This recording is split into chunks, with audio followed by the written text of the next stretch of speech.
Welcome to This Week in Jacksonville Plus. It's something for our streaming viewers in addition to the conversations from our show that airs at 9 a.m. Sundays on Channel 4. This is special content, and you're only going to see it here on News for Jax Plus. The Jaguars partnered with several local groups to bring a new state-of-the-art youth recreational park to Jacksonville. Ribbon cutting was held this week for the new facility at the Clenzel T. Brown Boys and Girls Club on Moncrief Road. Exciting, right there you see it.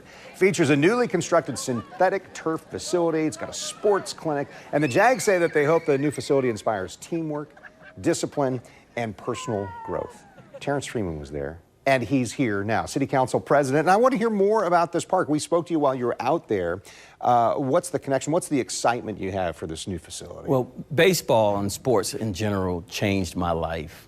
It gave me an opportunity as a teenager growing up to walk away from many of the distractions that my peers were entertaining and participating in after school.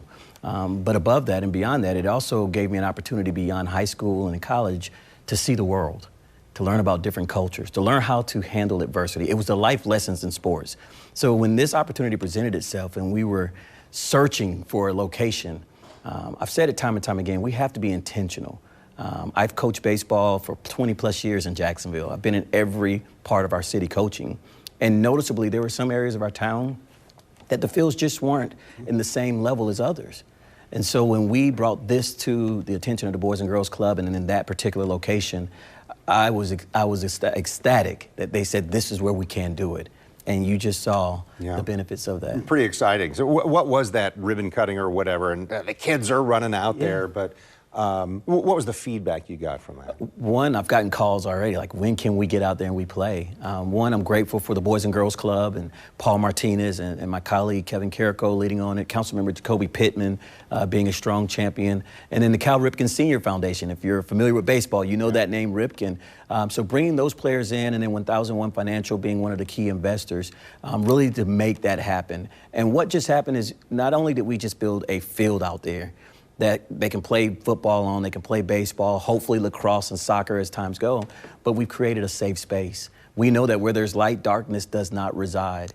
And when you look at that area, things like that, beacons of light set on that hill, I believe are gonna be the best ways to start driving away the bad actors, driving away the crime, and really giving kids an opportunity to have life lessons instilled in them through the platform of sports. So the platform of sports is something, and you and I have talked individually about this, but so you're a professional baseball player.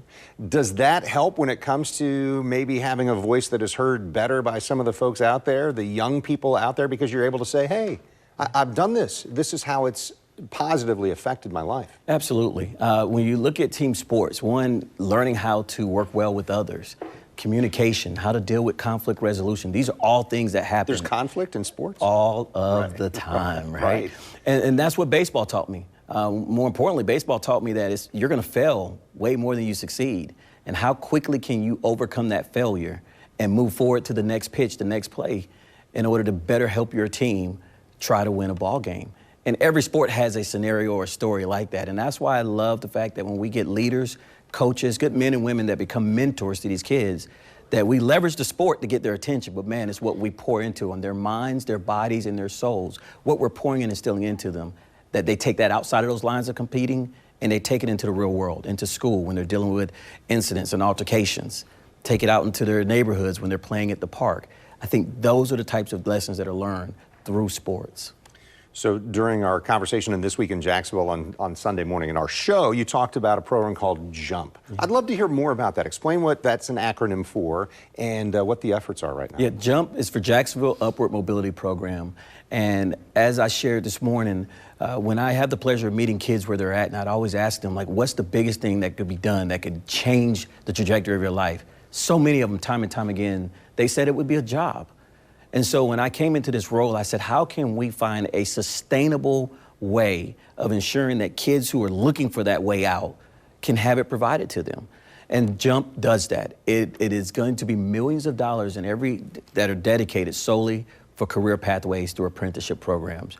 KHA is going to lead that effort. So we're looking at VPK all the way, and we expanded the age to 20, 21, 22-year-olds. So we can even catch some of our that college. Yes, and we can catch some of our second chance individuals that are coming back and partner them with the trades. So if we're looking at being an electrician, a plumber, or a welder, All those things are parts of it, but we also had 32 companies in the city of Jacksonville that have partnered with us saying, you know what, we want to engage, we want to be a part of this. And creating that ecosystem that I think is going to be one that other cities, other counties are going to model themselves afterwards to really bring forth their workforce for these jobs that are coming to Jacksonville. I'm just guessing on what the answer is, but is there room for other companies who want to be involved in this? Please, come one, come all, send me an email. We can't have enough. I mean, we have so many kids that are out there searching for the way out, and they're looking for jobs. And if we can get them trained for the jobs of the future, be that in coding, we are ready to do it, and we're looking for partners to help us train these kids. You said you're a glass half full kind of person. I can feel the optimism right there. City Council President Terrance Freeman, appreciate it.